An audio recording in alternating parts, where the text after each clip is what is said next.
Assalamualaikum warahmatullahi wabarakatuh. Alhamdulillah wa kafa.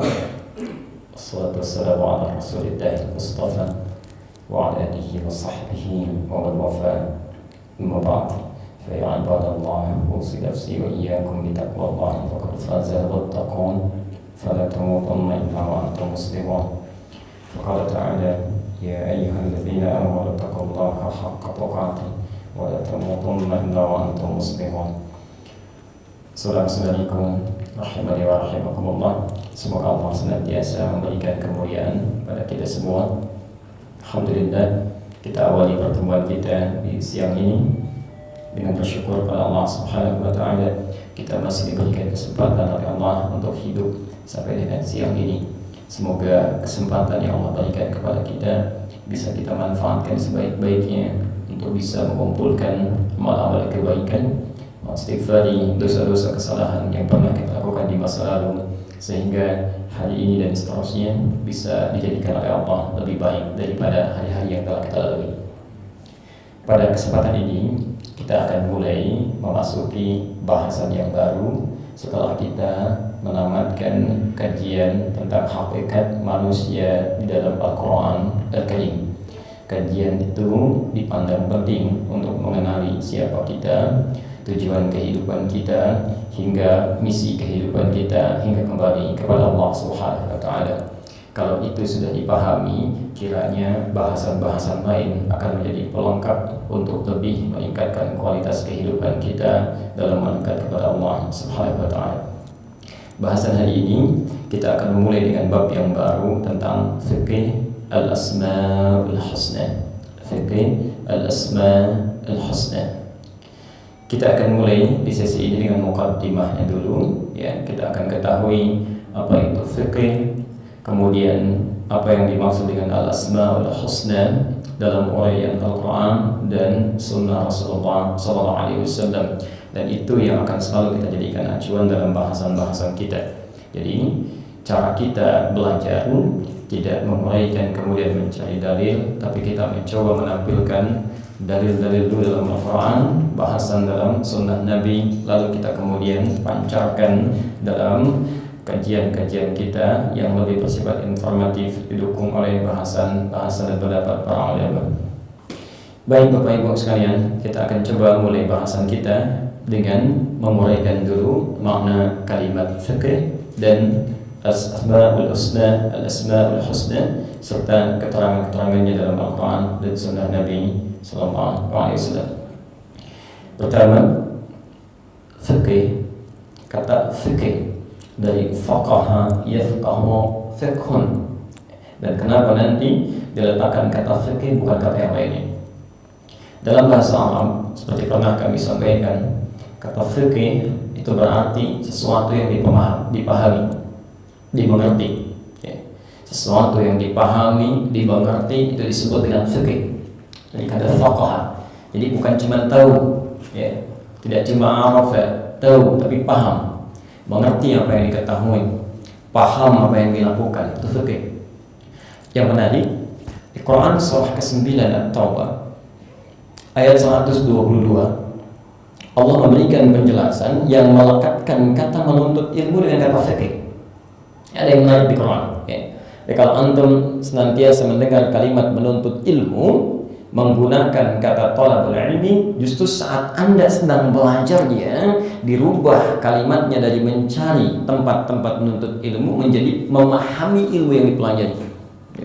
Mari kita lihat misalnya Quran surah ke-9 ayat 122, nanti didukung oleh hadis Nabi SAW di Kitabul Ilmi Sahih Al-Bukhari nomor hadis 71. Saya bacakan dulu Qurannya. وَمَا كَانَ الْمُؤْمِنُونَ لِيَنْفِرُوا كَافَّةً. Tidak semestinya orang-orang beriman itu seluruhnya tergerak untuk mau berjuang ke medan perang, bertempur secara fisikal. فَلَوْلَا نَفَرَ مِنْ كُلِّ فِرْقَةٍ مِنْهُمْ طَائِفَةٌ لِيَتَفَقَّهُوا فِي الدِّينِ. Lihat kalimatnya. Maka hendaknya ada sementara orang, di samping orang-orang yang berjuang secara fisikal itu, ada sementara yang memfokuskan dirinya untuk belajar, mendalami agamanya. Ya. Yang paling menarik, di hadis ini belajar agama itu dibedakan dengan belajar ilmu lain. Kalimatnya menjadi berubah menjadi fikih, ya. Diungkapkan dengan kata fikih dan menggunakan tasydid, faqaha yufaqih, ya. Serta ditambah ta, ya. Jadi kata faqih yafqah, kemudian ada faqaha,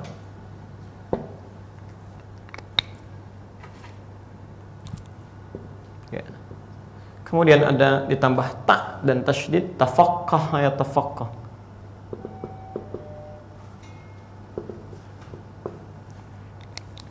Pelan-pelan.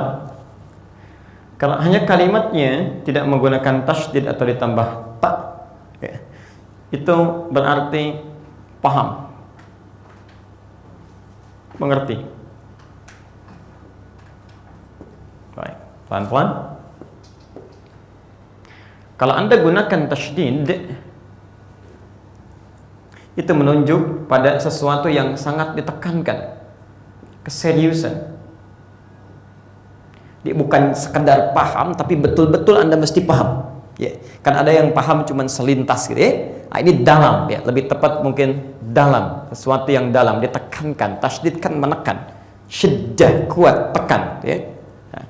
Kalau ditambah ta di depannya, tidak hanya tasydid tapi ditambah dengan ta, ya, itu menunjukkan kesungguhan, usaha yang sungguh-sungguh.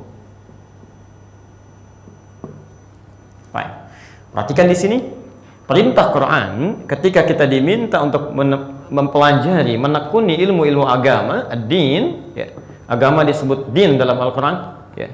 Kalimat din pertama kita bisa temukan misal, ya, dalam Quran surah Al-Baqarah 256, la ikraha fid din, ya. Dari mana tahu din itu Islam? Quran surah 3 ayat 19, inna dina 'indallahil Islam, ya. Baik. Kita lihat ketika kita diminta untuk belajar tentang agama kita, ketentuan-ketentuan yang ada dalam Islam, yang paling menarik kalimatnya tidak hanya menggunakan fa, qaf, ha, fikih. Tidak hanya ditambah dengan tasydid, tapi menggunakan ta plus tasydid. Tafaqqaha ya tafaqqahu tafaqqah. Lihat kalimatnya. Quran surah ke-9 ayat 122. Falaula nafara min kulli firqatin minhum ta'ifa liyatafaqqah. Ada ta, ada fa, ada qaf bertasydid. Itu artinya siapapun orang yang belajar tentang ketentuan agamanya, kata Quran, jangan cuma belajar saja. Ya. Allah tidak inginkan kita cuma sekedar tahu tapi tidak memahami apa yang kita ketahui. Ya. Allah tidak inginkan kita mengucapkan sesuatu kecuali paham dengan yang kita ucapkan. Allah tidak berkehendak kita melakukan sesuatu kecuali mengerti dengan yang kita kerjakan. Ya. Makanya silahkan cek semua tentang ilmu-ilmu ibadah yang kita kerjakan itu selalu melekat kata fikih. Ya. Anda belajar tentang sholat, begitu Anda ingin belajar tentang pengetahuan bagaimana cara sholat yang baik, maka muncul tulisan-tulisan ulama diberi judul fikih sholat.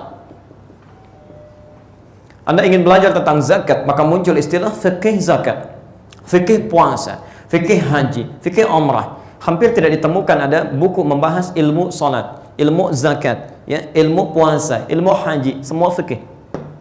Seakan-akan ada pesan pada kita, kalau Anda ingin belajar tentang sholat, sampai Anda sholat, pahami bacaannya, pahami gerakannya, sehingga ketika Anda sholat, Anda paham apa yang Anda ucapkan, Anda paham apa yang Anda lakukan, Anda mengerti apa yang Anda ungkapkan. Ya.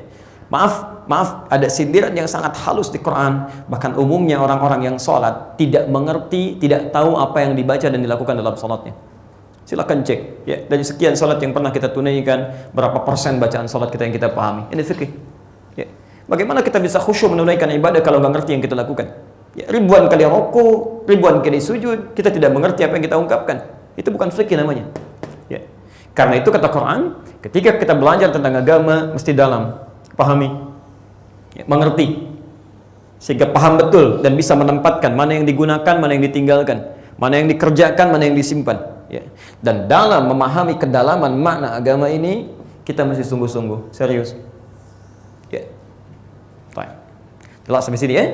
Nah, karena itu, kalau kalimat fikih kemudian kita sandingkan pada kata al-asma'ul husna, seakan-akan kita dapati pemahaman dari sini, kita akan coba memahami mengerti dan berusaha untuk mendalami dengan penuh keseriusan dan kesungguhan apa sesungguhnya maksud dari kalimat al-asmaul husna yang disebutkan dalam Al-Quran dan sunnah Nabi SAW serta dalam aplikasi penggunaan dalam kehidupan kita.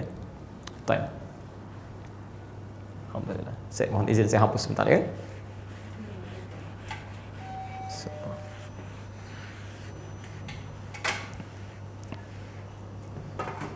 Baik. Jadi jelas bagian pertama. Saya mohon izin kalau membahas sesuatu saya tidak terlalu terbiasa menyampaikan langsung ke isinya, kecuali menyampaikan dulu dan membahas tentang ta'rif atau definisi tema-tema atau topik yang kita bahas. Ya, sama seperti para ulama menulis kitab itu nggak sembarangan. Ya, pernahkah Anda mempelajari kenapa Subulus Salam dinamakan Subulus Salam? Kenapa Bulughul Maram dinamakan Bulughul Maram? Kenapa Fathul Bari dinamakan Fathul Bari? Atau jangan-jangan kita cuma buka isinya, tidak pernah tahu inspirasi di balik nama judulnya. Itu ada pesan di dalamnya. Ya, bahkan tidak sedikit yang bisa menginspirasi kehidupan kita. Ya. Al-Asmaul Husna. Kita sudah turunkan yang ini. Fikih artinya paham, mengerti. Baik. Kita sudah keluarkan turunan ayatnya, Quran surah 9 ayat 122 perintahnya. Pelan-pelan sebelum ke sini. Nah, jika Anda sudah mendapati cara belajar yang seperti ini, ya, belajar yang tidak banyak candanya, belajar yang tidak melahirkan manfaat yang banyak dalam agama kita, ya? Nah, maka kalau Anda sudah terbiasa seperti ini, dalami, pahami, serius, amalkan, maka perhatikan keterangan Nabi SAW disebutkan dalam Sahih Al-Bukhari, ya, Kitabul Ilmi nomor hadis 71. Al-Bukhari nomor hadis 71 dari Abu Hurairah. Insyaallah. Itu kalimat Nabi, man yuridillahu bihi khairan yufaqihuhu fid-din. Ya. Man, siapapun yuridillahu bihi khairan, yang sudah diinginkan oleh Allah memiliki sifat-sifat kebaikan, berubah menjadi orang baik. Masya Allah, baik dalam pandangan Allah. Jadi kalau Anda ada yang disebut orang baik menurut orang Supomo, barangkali menurut orang Bekasi belum tentu baik. Kalau ada orang di Bekasi dianggap baik, belum tentu orang Jakarta menyebutnya baik. Ya. Tapi kalau Anda disebut orang baik oleh Allah, maka kemanapun Anda berada, dimanapun Anda beraktivitas, Anda akan selalu baik. Nah, kata Nabi, man yuridillahu bihi khairan, siapapun yang diinginkan oleh Allah berubah menjadi orang baik, memiliki sifat-sifat kebaikan. Lihat, hal pertama yang Allah berikan bukan dunianya, ya, bukan pemenuhan nafsunya, tapi yufaqihuhu fid-din. Allah akan pahamkan dia mengenai urusan agamanya. Okay. Jadi mohon maaf kalau Anda mengalami peningkatan materi dunia, bisa mohon izin, ya, rumah semakin luas, harta bertambah, kedudukan meningkat, tapi saat yang bersamaan Anda masih jauh dari agama, tidak bisa bedakan mana yang benar, mana yang salah, mana yang harus diikuti, mana yang harus ditinggalkan. Itu maaf, menurut Allah dan Rasulnya belum baik kita, belum baik. Ya, kalau Anda saat yang bersamaan Anda meningkat misalnya dalam sisi keduniaannya, tapi juga tidak paham tentang ajaran agamanya, sholat nggak paham, baca Quran nggak ngerti, mau puasa tidak jelas, gersang kehidupan, itu belum baik. Nah, berita baiknya, lihat kata para ulama hadis, jika Allah menghendaki seseorang, ya, berubah menjadi orang baik, ya, jika Allah menghendaki seseorang berubah menjadi orang baik, maka yang pertama diberikan oleh Allah Subhanahu wa taala, kata Nabi, yang melalui lisan Nabi, dia akan diberikan bimbingan, dimudahkan langkahnya, dan diberikan kekuatan untuk mau belajar tentang tuntunan agamanya. Ya, maka mohon izin saya mengucapkan selamat untuk kita semua yang diberikan kemudahan oleh Allah Subhanahu wa taala, ringan langkahnya, dilembutkan hatinya untuk belajar tentang agamanya. Maka itu tanda pertama Allah menginginkan kita berubah menjadi orang baik. Jadi kalau Allah sudah berikan kemuliaannya, Anda jangan tinggalkan, karena tidak mudah untuk mengulanginya kembali. Ya. Baik, kita sudah paham ini. Ya, turunannya paham, mengerti, praktekkan, dan kita otomatis oleh Allah akan dinaikkan derajatnya, diangkat pada golongan orang-orang yang baik. Ya.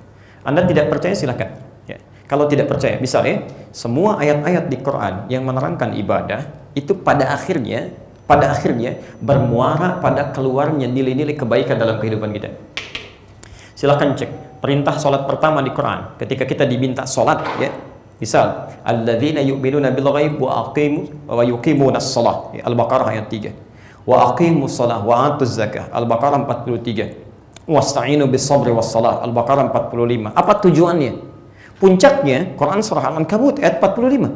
Innas salata tanha 'anil fahsya'i wal munkar. Ya. Kata Quran, kalau salatnya benar, itu akan dicegah dari dua sumber keburukan. Di muka bumi ini, kalau ada orang bersifat dan bersikap buruk, itu sumbernya cuma dua.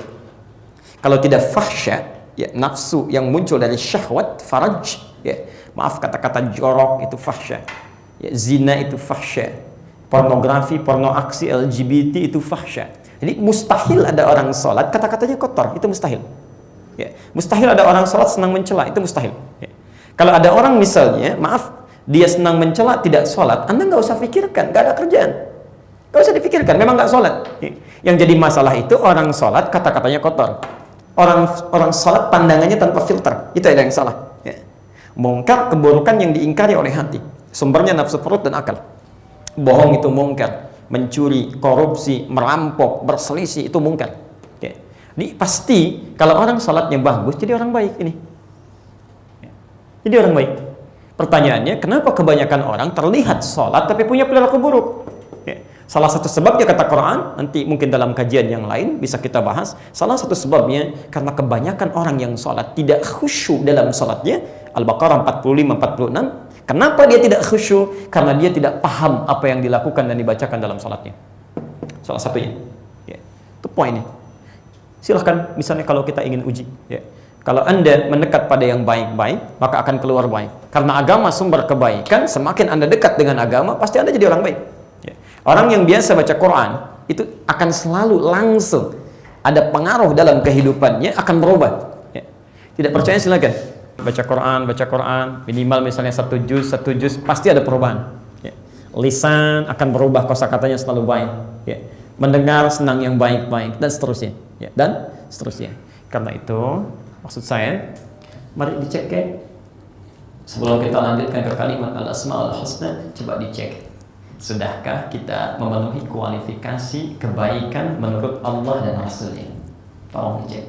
Nggak usah tunjuk orang lain, tunjuk diri kita saja. Lihat keluarga kita dari ujung kepala sampai ujung kaki. Ujung kepala, misal dari mata nih, matanya sudah pernah lihat yang baik-baik, ya, digunakan yang baik-baik atau kadang-kadang menyimpang. Cek. Anda dari bangun saja tadi, kalau ingat ke belakang nggak payah itu, ya. Dari bangun barusan sampai akan menutup lagi, coba cek berapa persen mata sudah lihat yang baik-baik. Jangan-jangan lihat TV saja sudah salah, ya, lihat handphone sudah lihat gambar yang salah. Di jalan menuju ke sini barangkali sempat melihat sesuatu yang keliru. Ya mustahil, kata Quran, kalau orang sudah mulai dekat dengan agama pasti baik. Jadi kalau Anda ingin mengecek sejauh mana kekuatan agama kita, tinggal dicek aja dari ujung kepala sampai ujung kaki, berapa yang sudah diarahkan pada kebaikan. Itu nilai kita di hadapan Allah Subhanahu wa taala dan Rasulnya. Ya. Baik. Kalau sudah paham tentang ini, mari kita lanjutkan al-asma'ul husna. Al-asma'ul husna. Dicatat dulu dalilnya, baru dari situ kita coba mulai pengantar bahasa kita. Satu, kita keluarkan dalil Al-Qurannya dulu. Ada 4 tempat di dalam Quran yang menyampaikan kalimat al-asma'ul husna. Pertama, Quran surah Al-A'raf surah 7 ayat 180. Walillahil asma'ul husna fad'uhu biha.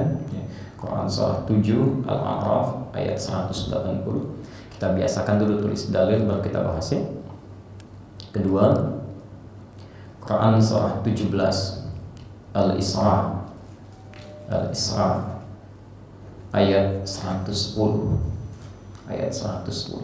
2 ayat terakhir karena Al-Isra ada 111 ayat, ini ayat 110. Ya. Qul Allah awil rahman ayyamma tad'u falahul asma'ul husna. 3, Quran surah Taha Taha. Quran surah ke-20. Quran surah Taha ayat ke-8. Allahu la ilaha illahu lahul asmaul husna. Quran surah Taha surah ke-20 ayat ke-8. Dan terakhir Quran surah Al-Hasyr surah 59 ayat 24, ayat terakhir. Sudah? Al-Musawwir lahul asmaul husna. Ya. Baik, hadisnya saya coba catatnya, mudah-mudahan tulisannya sudah nyata. Baik, ya, nanti insya Allah tidak mudah untuk dihapus dan Anda bisa cek kemudian ya.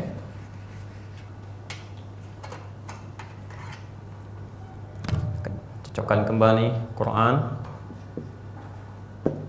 surah ke-7 ayat 180. Kemudian kedua Quran surah ke-17 ayat 110. Kemudian 3 Quran surah 20 Taha ayat 8. Dan yang keempat Quran surah 59 ayat 24. Hadisnya kita ambil beberapa hadis saja dulu ya. 1 hadis riwayat Abu Daud nomor hadis 1277. Kemudian Sunan An-Nasa'i nomor hadis 1283. Kemudian kita ambil At-Tirmidzi nomor hadis 1337. Kalau Anda ingin langsung dalam satu bahasan di Al-Bukhari dan Muslim, saya di Al-Bukhari,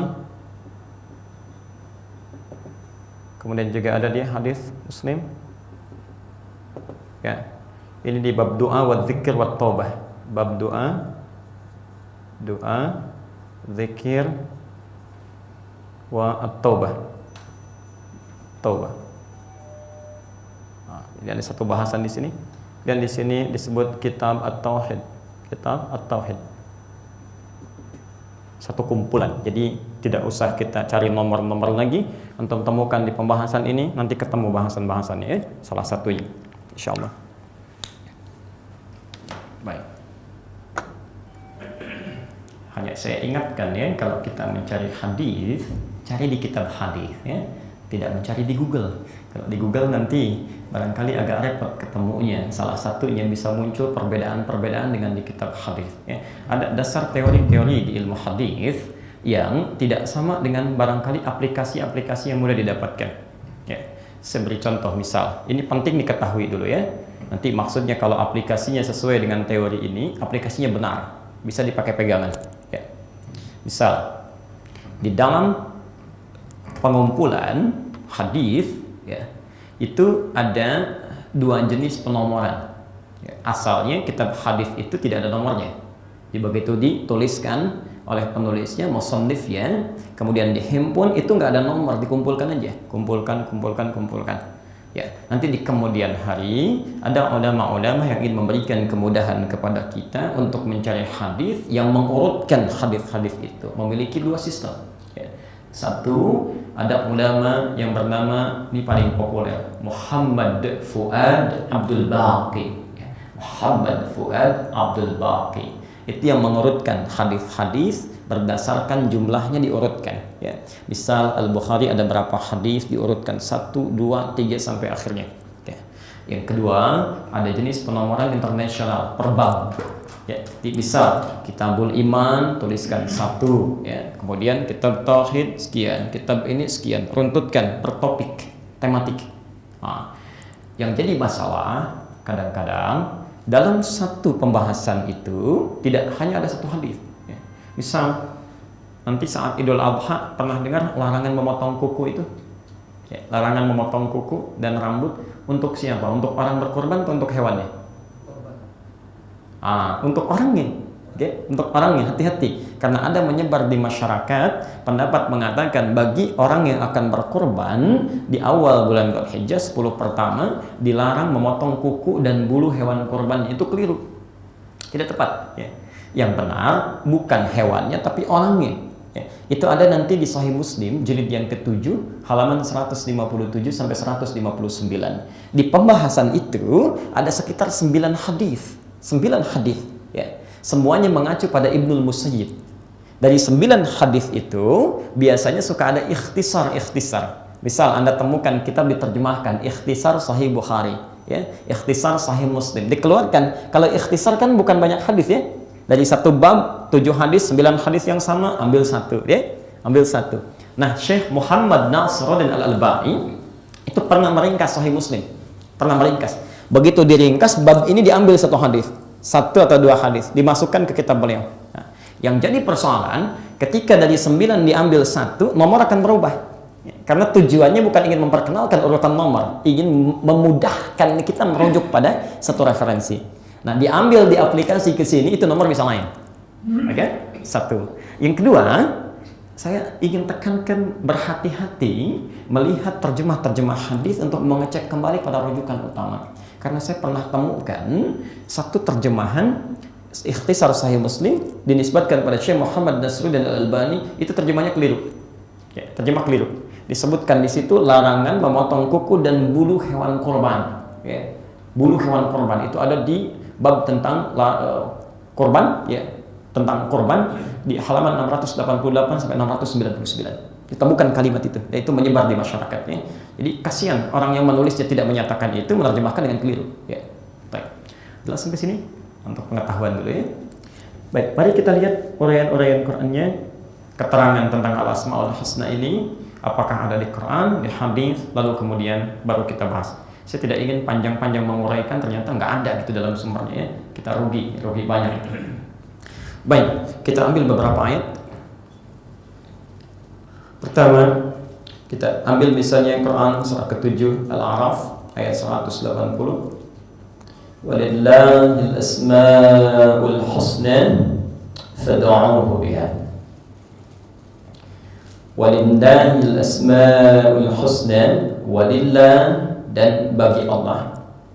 Ya, bisa diterjemahkan milik Allah, bisa diterjemahkan Allah yang punya.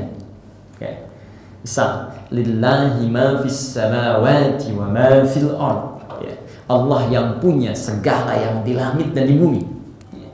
Kepunyaan Allah, milik Allah. Ya. Bisa berarti bagi Allah, punya Allah. Ya. Walillahil asmaul husna, bagi Allah atau Allah memiliki nama-nama yang terbaik.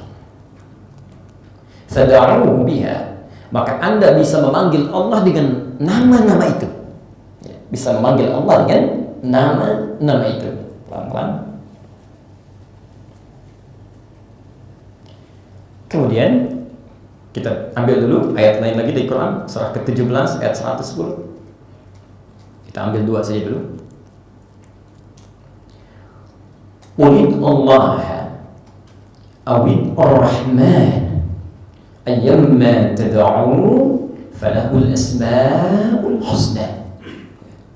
Qul Allah. Perhatikan cara menerjemahkannya. Dan jika Anda mendapati satu persoalan dalam kehidupan, qul Allah, maka silahkan panggil Allah. Mohon, sebut namanya, minta. Awid ar-Rahman, ya, atau sebut ar-Rahman, ya, kembali kepada Allah. Yang paling menarik, falahul asmaul husna, ayyamma tad'u falahul asmaul husna. Maka setiap Anda akan memanggil Allah, Allah punya nama-nama terbaik sesuai dengan kebutuhan Anda. Perhatikan bedanya ya, antara di Al-A'raf ayat 180 dengan Quran surah ke-17 ayat 110. Ya.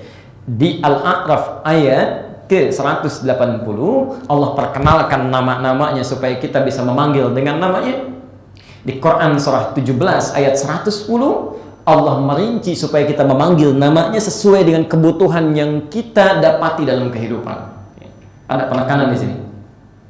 Baik.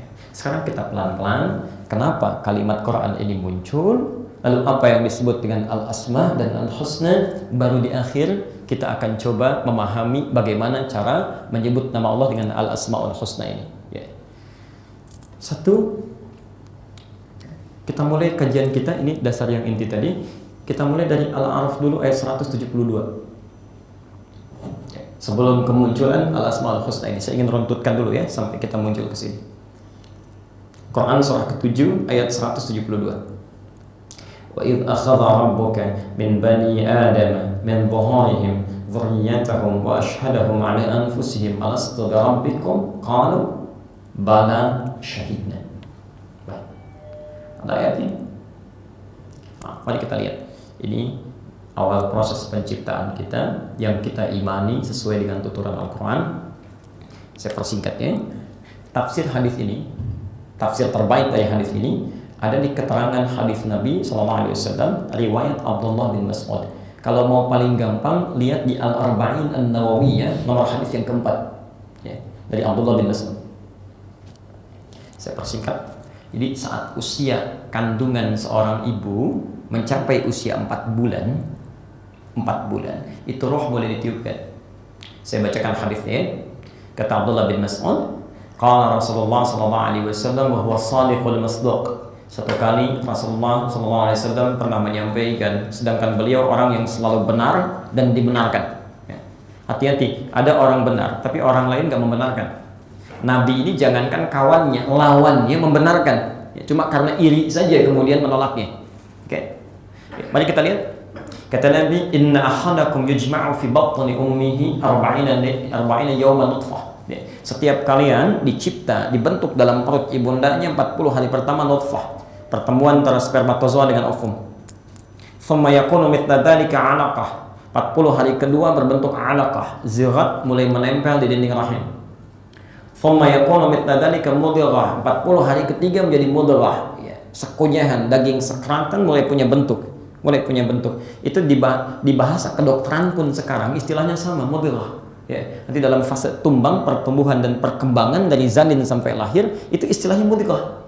Ya, sama persis. Nah, yang paling menarik, kalau sudah 40 hari ketiga, thumma yursalu ilaihil malak. Maka diutus seorang malaikat, fayanfukhu fihi roh. Ya, untuk meniupkan roh dalam dirinya. Hati-hati Bu ya.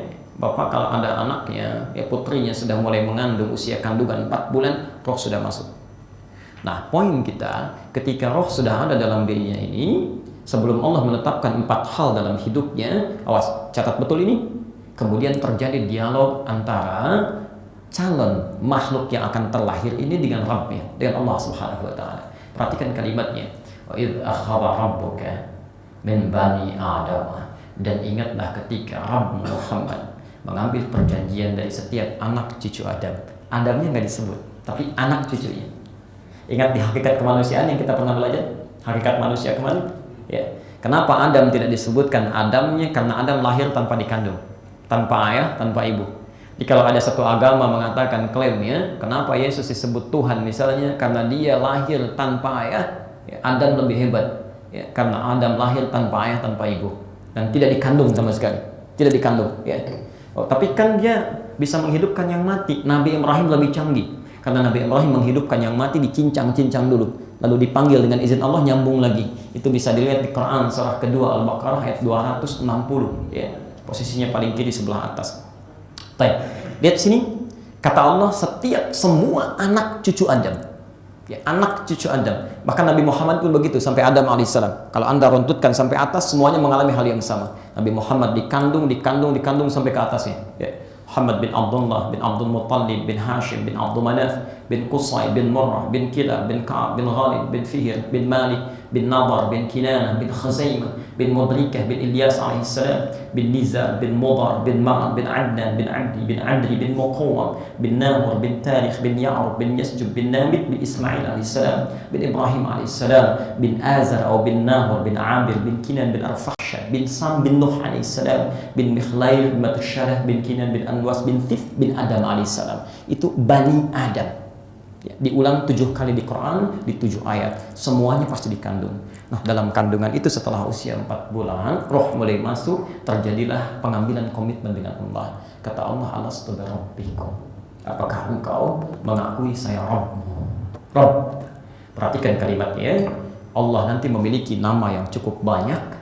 Ya, nanti dalam hadis Nabi SAW, Anda bisa buka Al-Bukhari di kitab At-Tauhid, ya, atau di Muslim di bab doa, ya, wa dzikr wa taubah. Itu kata Nabi, inna lillahi tis'atan wa tis'ina isman. Allah punya 99 nama.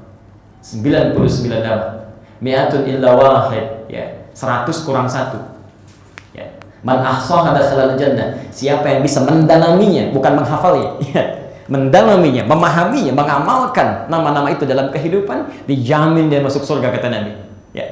Yang menarik, di antara sekian nama ini, yang dipilih oleh Allah pertama kali ketika memperkenalkan dirinya kepada kita sebelum dilahirkan, kalimatnya pakai Rabb. Rabb. Rabbun. Rabb itu nama rububiyah Allah. Hati-hati, ada nama uluhiyah, oke? Hal yang terkait dengan ketuhanannya.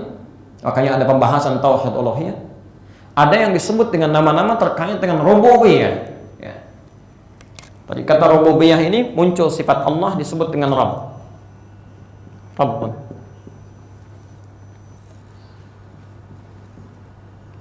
Dari sini ada sifat rububiyah. Apa itu rububiyah? Ya.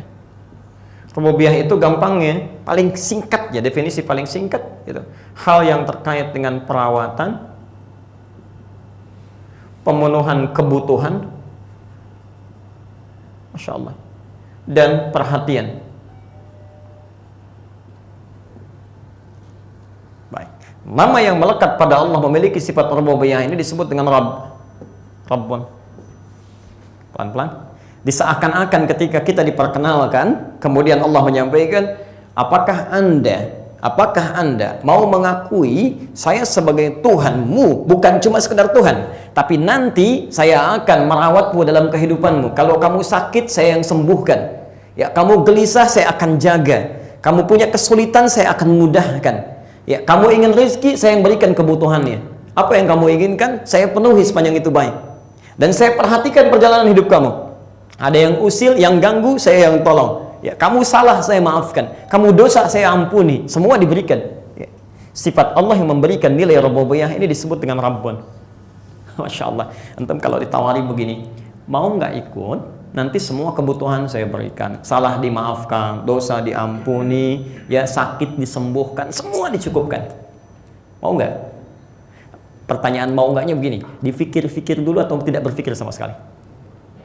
Tidak. Ya. Kalau antum menyetujui sesuatu, tapi sifatnya masih umum, barangkali masih ada pertimbangan tertentu, itu orang Arab menyebutnya kadang dengan na'am.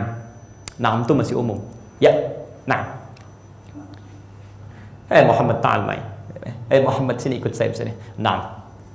Atau tayyib saya, na'am. Itu iya na'am, tapi barangkali juga masih ada tanda tanya, saya ikut mau ngapain nih? Terus ya? Ada pimpinan ke bawahan misalnya, ifal kita. Rajul ifal kita. Hei, coba kerjakan ini, misalnya, kerjakan ini. Dia bilang hadir misalnya atau na'am. Ya. Di lisannya mengatakan iya, di hatinya belum tentu. Barusan tadi saya disuruh ini, sekarang diminta lagi. Nah, itu bisa menggunakan hadir atau na'am. Insyaallah. Tapi kalau Anda mengatakan ya dengan penuh keyakinan, jangankan pikir panjang pendek pun tidak, itu bahasa Arab yang mengatakan bala. Itu saja.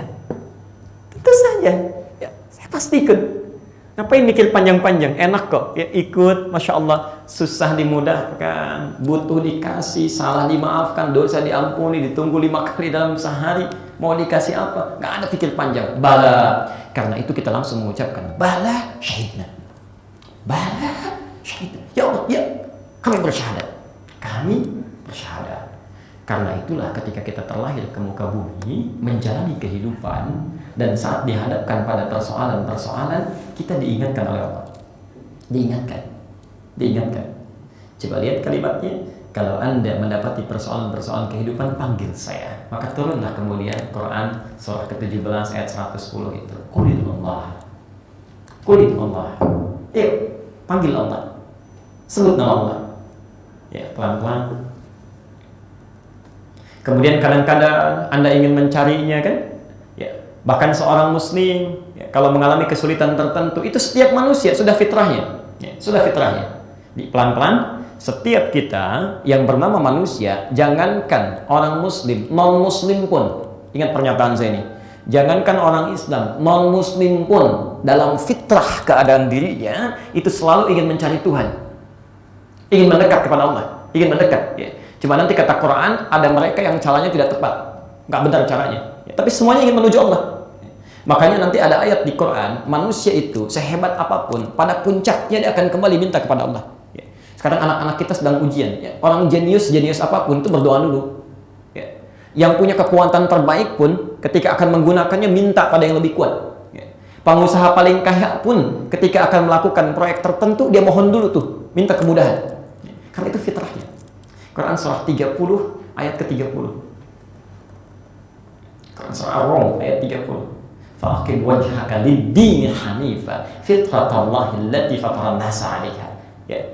Silahkan, setiap kita pasti akan menghadapkan pada kebutuhan agamanya. Karena itu fitrah. Ya, fitrah. Makanya setiap kita yang pernah hidup pasti mencari Allah. Pasti, umumnya saat sedang butuh. Nah, coba cek Quran surah kedua Al-Baqarah ayat 186. Kita akan hampir selalu dengan Quran insyaallah ya. Quran surah 2 Al-Baqarah ayat 186. Posisi paling kiri sebelah bawah. Wa idza sa'alaka ibadi anni fa inni qarib. Dan Muhammad, jika satu kali hambaku mencari-cari aku, bertanya kepadamu, ingin mencari aku. Ya. Ini pasti itu, pasti. Setiap kita saat terlahir ke muka bumi ini pasti butuh Allah. Ya, pasti itu. Karena itu kata Allah mengatakan, kamu akan saya rawat, kamu saya berikan, kamu saya bantu. Nah, saat kita memiliki kesulitan dalam kehidupan, kita akan kembali kepada fitrah itu. Kita akan cari, ya. Kita akan temukan Allah, kita mau minta. Ya. Masya Allah, perhatikan, bahkan saat kita memintanya, dalam fitrah kita sudah terngiang-ngiang nama itu. Tadi apa? Sifat Allah yang memberikan segala kebutuhan kita. Coba cek. Semua doa-doa yang umumnya terdapat di Quran, bukankah diawali dengan kata Rabb? Doa paling favorit antum apa di Quran? Rabbana atina fid dunya hasanah. Rabb. Doa apa itu? Wah, Masya Allah, doa sapu jagat ya. Ya istilah itu. Dan doa sapu jagat, doa sapu nggak ada jagatnya, doa jagat nggak ada sapunya, macam-macam. Rabbana ya atina fid dunya hasanah. Al-Baqarah 201. Rabbana la tu'akhidna in nasina aw akhtana. Al-Baqarah 286. Rabbana zalamna anfusana. Rabb. Ya. Kenapa yang dipanggil Rabb? Rabbana hablana min azwajina. Rabbi habli minas salihin. Rabb, semua Rabb. Ya. Kenapa Anda menyebut Rabb kalimat pertamanya? Karena dengan kata itulah, nama itulah Allah berjanji, kalau kamu punya kebutuhan, ayo panggil saya. Seakan-akan kita mengatakan, ya Allah, sejak dalam kandungan kau telah berjanji kepada saya, engkau Rabb yang akan memberikan kebutuhan saya, engkau Rabb yang akan merawat saya. Sekarang saya sakit, tolong sembuhkan. Rabb. Kita minta itu. Ya. Jelas ya sampai sini? Bahkan Allah menunggu kita 5 kali dalam sehari untuk menunggu kebutuhan-kebutuhan kita. Mau minta apa? Maka dari itu sebelum kita sholat, kalimat pembuka sholat itu bukan kalimat ibadah, kalimat permohonan kita yang membawa kebutuhan hidup. Al-Baqarah 45, lihat ayatnya. Insya Allah. Posisi sebelah kanan agak ke bawah sedikit, pertengahan. Wasta'inu bis-sabri was-salah. Wasta'inu. Dan jika Anda memiliki kesulitan dalam hidup, ya, ada kebutuhan, ayo coba catat, kumpulkan. Mintakan solusinya dengan cara sabar dulu, terima itu sebagai ujian kehidupan. Lu saat sholat mohonkan. Mintakan. Ya. Karena itu setiap Anda sholat, lihat perintahnya. Perintah sholat yang menggunakan wasta'inu supaya mencatat permohonan. Ya. Permohonan kita dalam sholat yang kita mohonkan berubah dari wasta'inu menjadi nasta'in. Ya. Apa yang kita ucapkan dalam sholat? Ya. Setelah Malik Yaumiddin, iyyaka na'budu wa iyyaka nasta'in. Kita minta itu. Ya. Coba cek di hadis qudsi ya. Di Abu Daud nomor hadis 821. Abu Daud nomor hadis 821. Di Abu Daud itu nama aslinya Sulaiman As-Sijistani, hafal 500.000 hadis. Ya, kemudian dikeluarkan dari sini sekitar 4.800 hadis, dicantumkan dalam sunannya. Dari 4.800 ini ada 15 hadis qudsi. Nah, ini hadis qudsi yang kedua, posisinya nomor 821 dari Abu Hurairah. Ya. Saya bacakan ujungnya saja, lihat kalimatnya. Wa idza qala al-'abdu, kalau seorang hamba berkata dalam sholatnya, iyyaka na'budu wa iyyaka nasta'in. Ya Allah, kami jadikan hidup kami sebagai ibadah sampai sholat ini. Makan kami ibadah, minum kami ibadah, sampai sholat kami ini kami jadikan ibadah hanya untukmu saja. Ya. Itu kan perintah ya. Wa ma khalaqtul jinna wal insa illa liya'budun. Quran surah 51 ayat 56 itu ya, jadikan semua aktivitas kita sebagai ibadah. Lalu kita laporan dalam sholat. Kami telah jadikan itu sebagai ibadah ya Allah. Ya. Wa iyyaka nasta'in. Dan sekarang kami punya persoalan dalam hidup. Mohon. Kami mohonkan solusinya kepada Anda. Ingat-ingat itu.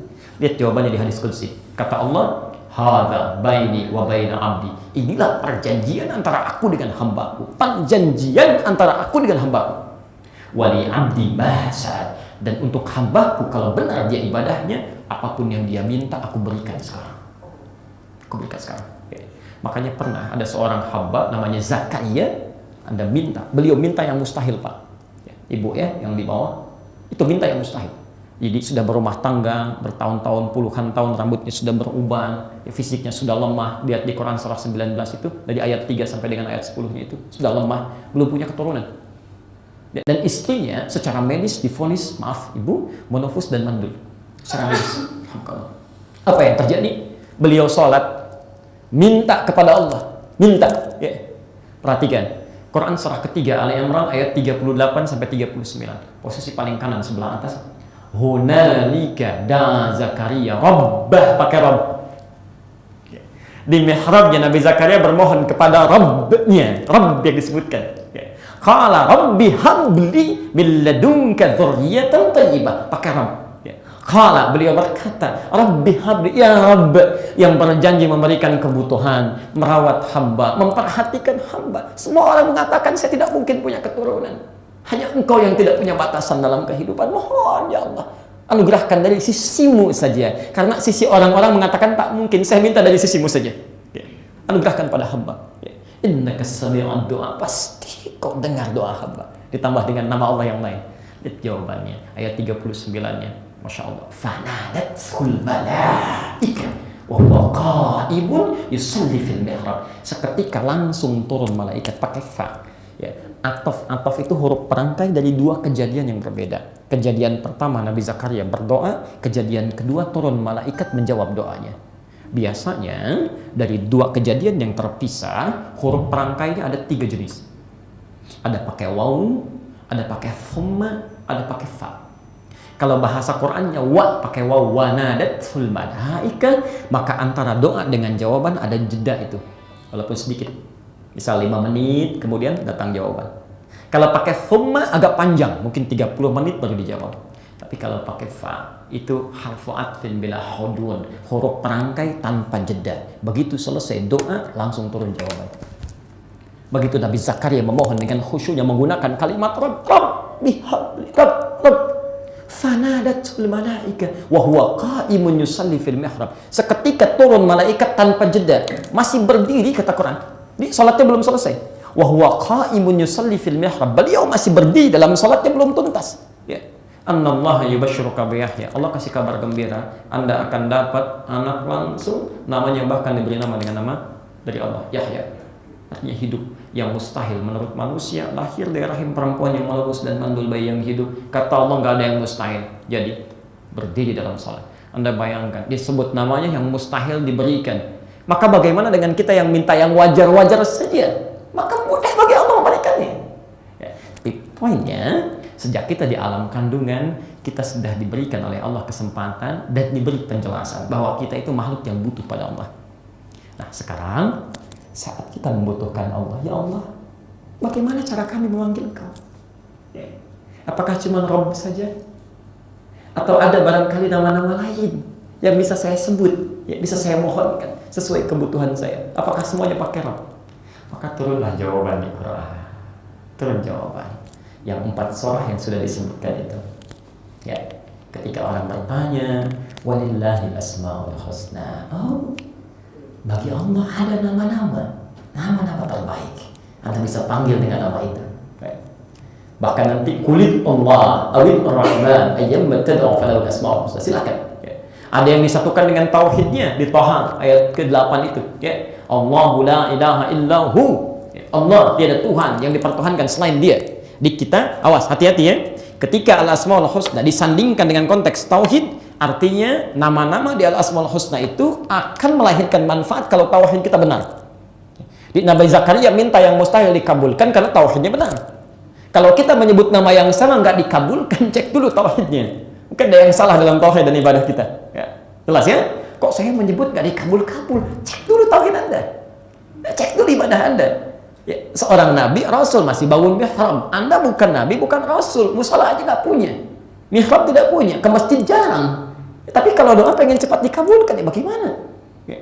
Baik. Nah, inilah inti bahasan kita. Baru kita masuk dulu ke kalimat Al-Asmaul Husna. Kita terangkan dulu ini. Lalu kita jeda, nanti di pertemuan berikutnya baru kita rinci nama-nama itu. Ada berapa namanya, ya, yang disepakati, yang diperselisihkan, baru kita bahas satu-satu sesuai dengan fungsi kegunaannya. Mohon izin, saya teruskan dulu apa itu Al-Asmaul Husna secara kajian bahasa. Setelah itu nanti baru kita turunkan kisah-kisah di masa Nabi yang pernah berdoa dengan kalimat-kalimat ini atau nama-nama ini, bagaimana respon Allah cepat menjawab itu. Sebentar. Itu pas betul itu ya. Begitu ada suara langsung pindah ya. Sebentar. Saya tidak hapus bagian atasnya ya. Ikhwas sekalian, pertama kalimat Al-Asmaul Husna itu terdiri dari dua kalimat yang disatukan. Ya.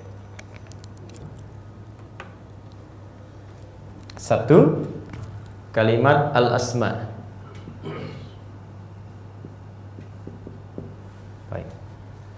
Yang kedua, kata Al-Husna. Pelan-pelan.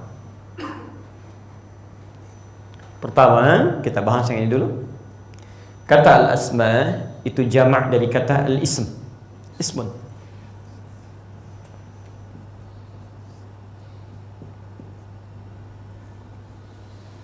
Apa artinya ismun? Orang Arab sekarang menyebut dengan nama. Masmuk, ma ismuk. Siapa nama Anda? Ya, ismun. Tapi sebetulnya asal kata ismun bukan nama asalnya. Dari kata sumuwun. Ya, akar katanya lagi dari kata sumuwun. Jadi antum kalau belajar ilmu nahwu ya, pembahasan tertingginya dialog antara orang Basrah dengan orang Kufah membahas tentang ini. Ya, pelan-pelan. Sumu itu artinya sesuatu yang sangat tinggi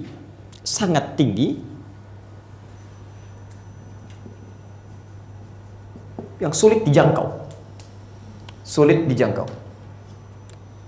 Yang tinggi yang sulit dijangkau. Saya kasih contoh ya. Misal, kalau ada sesuatu yang tinggi, lebih tinggi dari kita, tapi masih bisa kita jangkau, kita sentuh, itu bahasa Arabnya disebut dengan saqaf. Saqaf.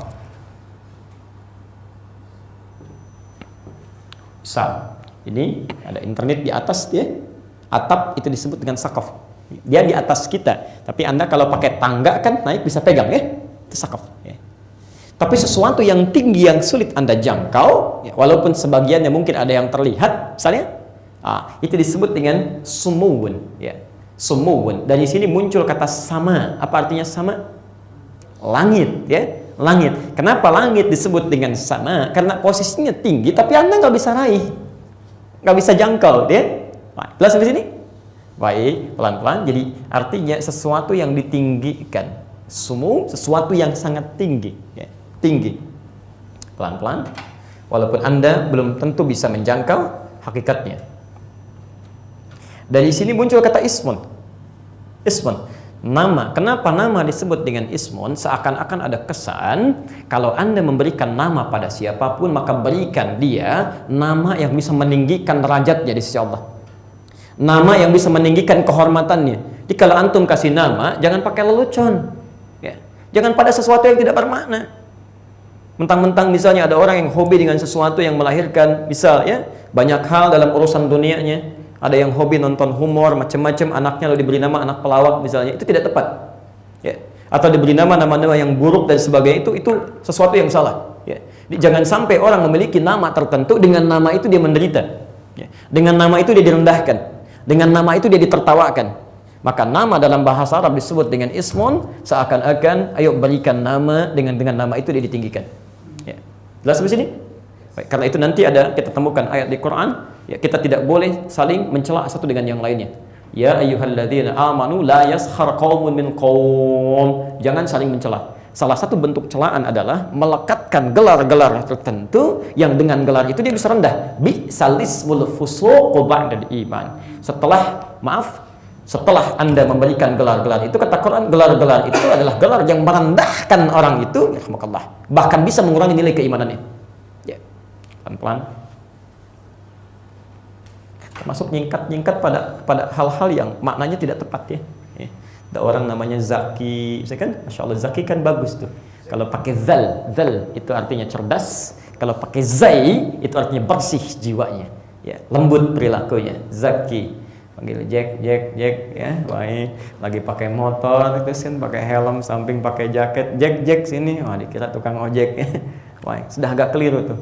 Cari yang baik-baik, ya, cari yang baik, ya. Pelan-pelan. Nah, jamak dari ism, jamak dari al-ismun itu asma. Jadi jika ada orang-orang yang punya nama, tidak ada yang lebih tinggi daripada nama saya, kata Allah.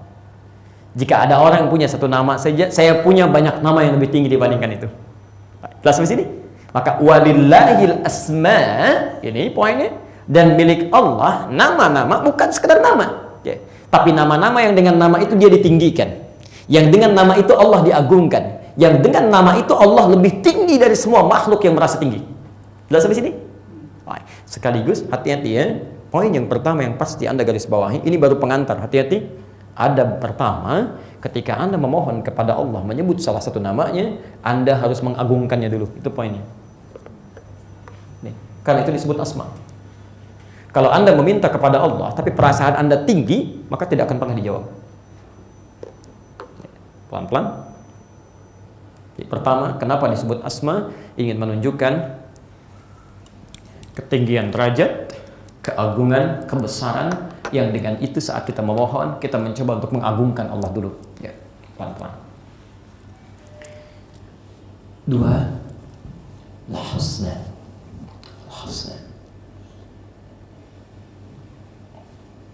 Ini sifatnya ada hasan, ada hasanah, ada ihsan, ada husna. Itu berbeda.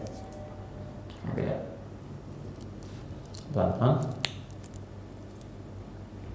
Pertama, tadi antum berdoa kan, Rabbana atina fid dunya hasanah. Apa itu hasanah? Nah, bukan cuma baik. Karena baik itu di Quran setidaknya diungkapkan dengan 4-5 kata.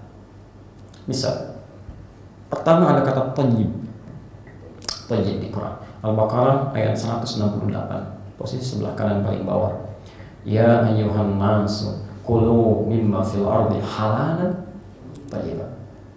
Hei manusia, silakan Anda beraktivitas, cari makan, dapatkan bagian pemenuhan hidup, ya, di muka bumi yang halal dan thayyib. Thayyib itu artinya baik secara fisikal. Makanya kalau Anda makan, minum, silahkan makan yang menyehatkan, bukan cuma nafsu saja. Itu thayyib namanya, ya, thayyib. Pelan-pelan. Jadi kalau Anda bertanya kemudian kepada orang Arab, kaifa haluk, gimana kabar Anda? Dia jawab, alhamdulillah thayyib.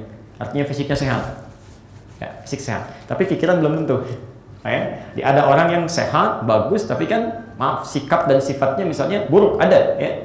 Ada orang pakai dasi, pakai jas, macam-macam, jalan tapi penipu juga, ya.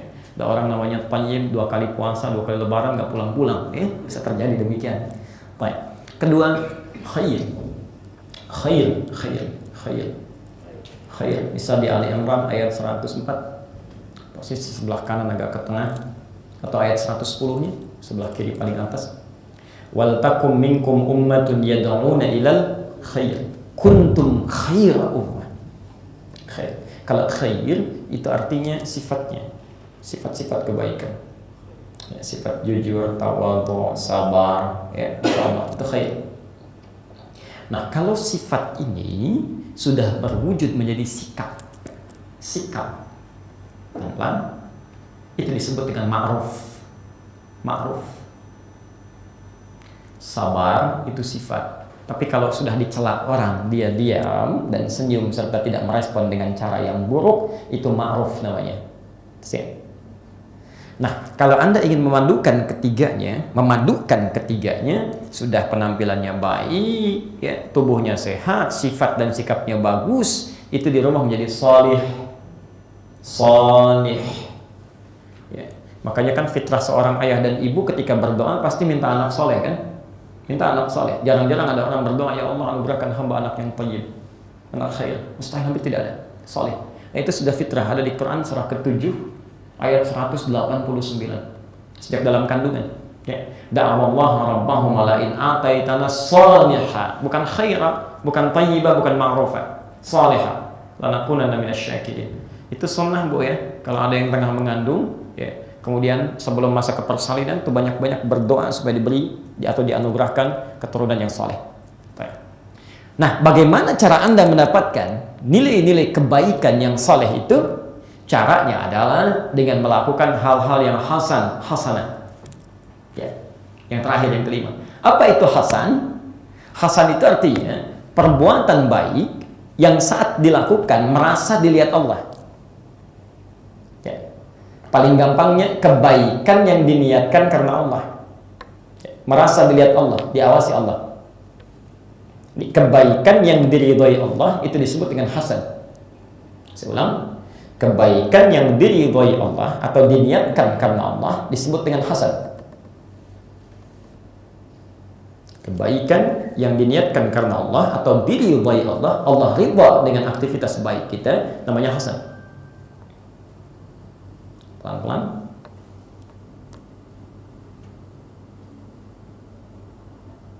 Kalau kebaikannya tidak satu, bertambah, sifatnya bercabang, ya, maka ditambah tak di ujungnya, hasanah. Makanya Anda kan ketika berdoa, Rabbana atina fid dunya hasanah, bukan hasan kan? Karena sifat manusia kalau diberikan satu nggak pernah cukup.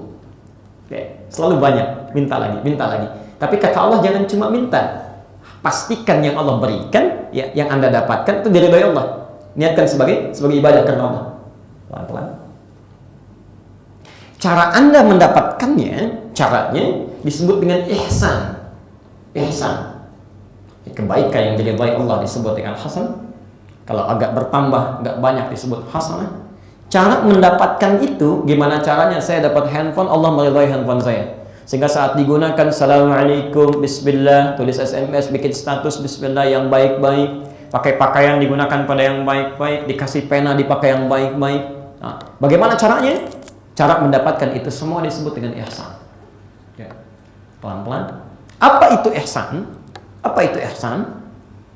Hadis Muslim nomor hadis yang ke-8. Hadis Muslim nomor hadis yang ke-8. Karena punya koleksi Al-Arba'in An-Nawawiyah supaya lebih mudah, hadisnya nomor yang kedua.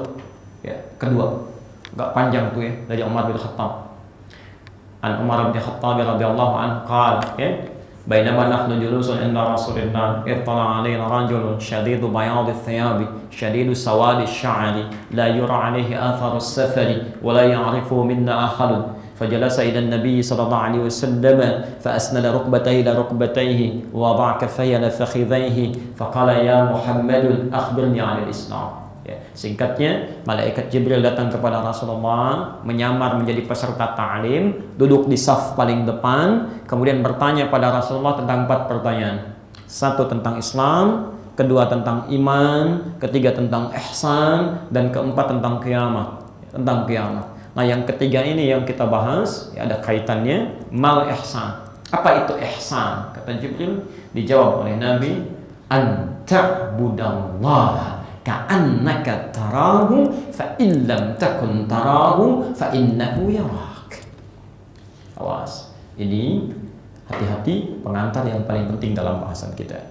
Kata Nabi, jika Anda ingin mendapatkan hasanah, lakukan dengan ihsan. Apa itu ihsan? 1 syaratnya, anta'budallah. Anda mesti jadikan semua aktivitas sebagai ibadah. Jadi bukan cuma rutinitas, tapi jadi ibadah. Ini pengantar pertama pada Asmaul Husna ya.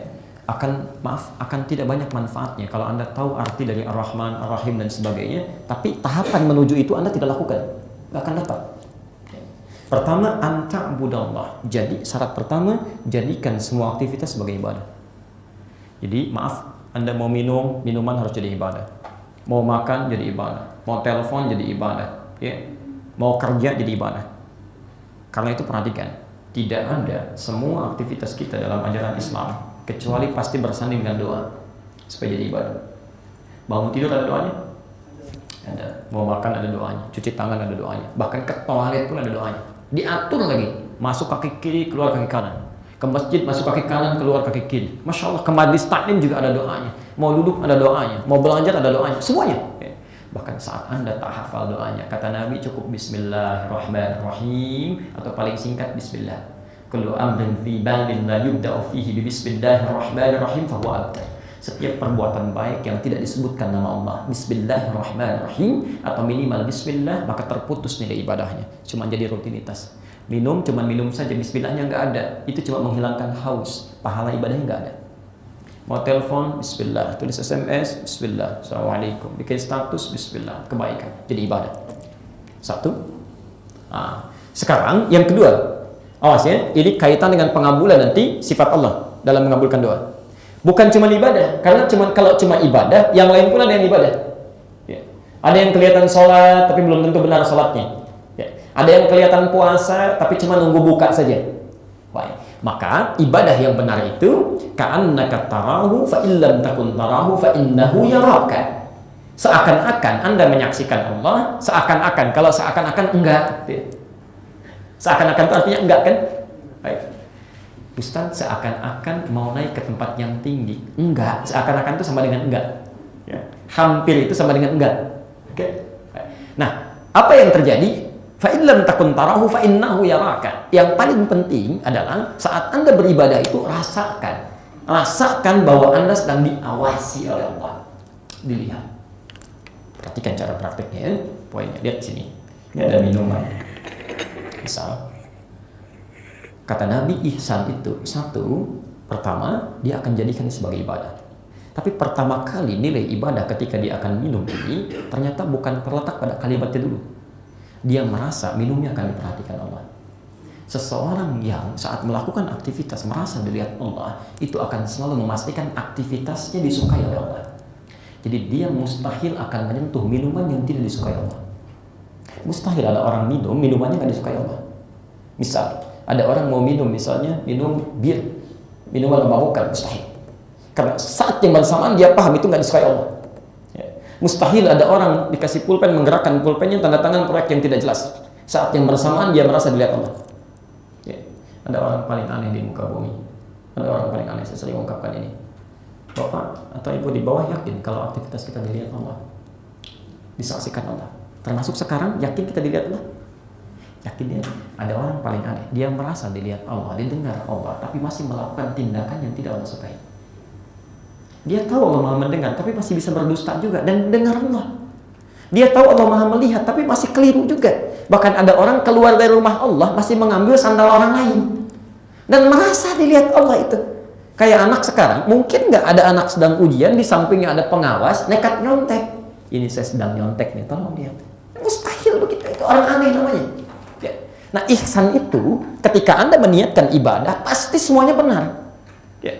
Anda akan pastikan minum-minum yang terbaik yang Allah suka, segala yang Allah ridhai. Kalau Anda sudah berikan itu semua, sifat Allah yang memberikan kebaikan dari kebutuhan kita saat kita minta, maka sifat ihsan itu akan dibalas dengan sifat husna.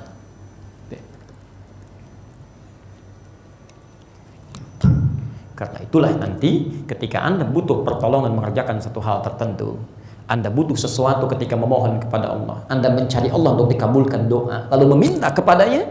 Kalau Anda terbiasa dengan ihsan, maka kata Allah, saya punya nama-nama yang tinggi saat engkau sebutkan.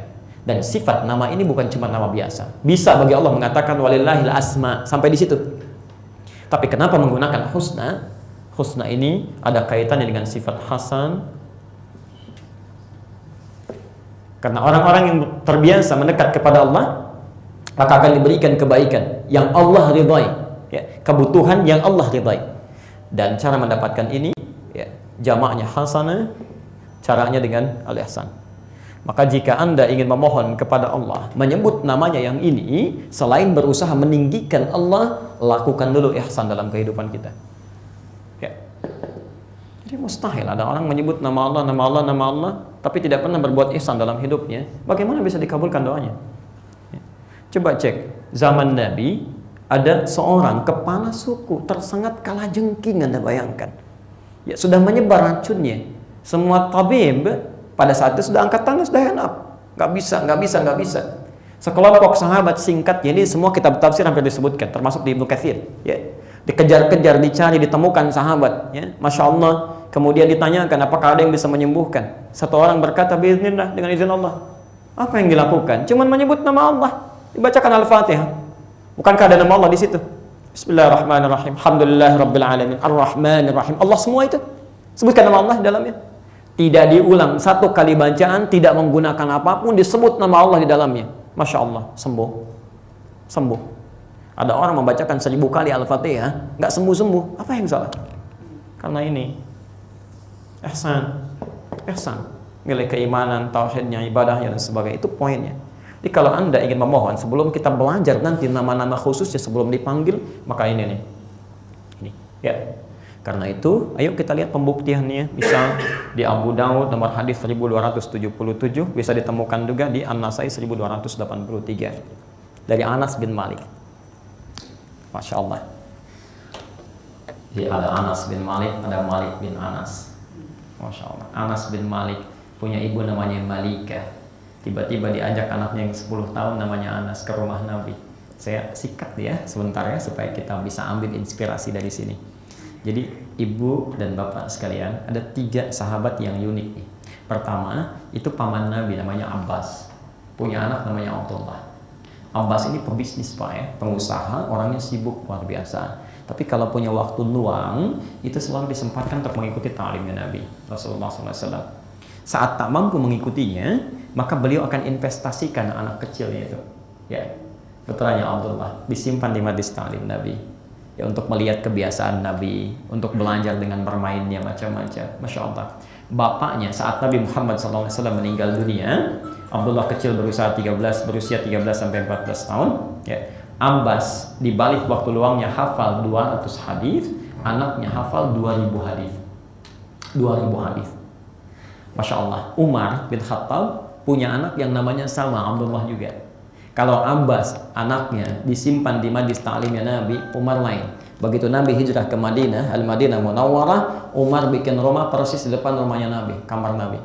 Maka di kamar yang menghadap ke pintu Nabi dibuatkan kamar khusus untuk anaknya Abdullah. Untuk apa? Supaya ngintip-ngintip Nabi dari situ sejak keluar dari pintu rumahnya.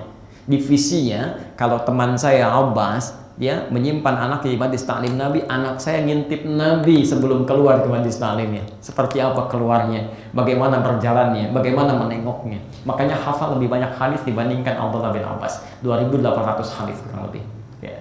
Malika, ketika Abdullah anaknya Abbas di majlis ta'lim Nabi, Abdullah anaknya Umar ngintip-ngintip ke rumah Nabi.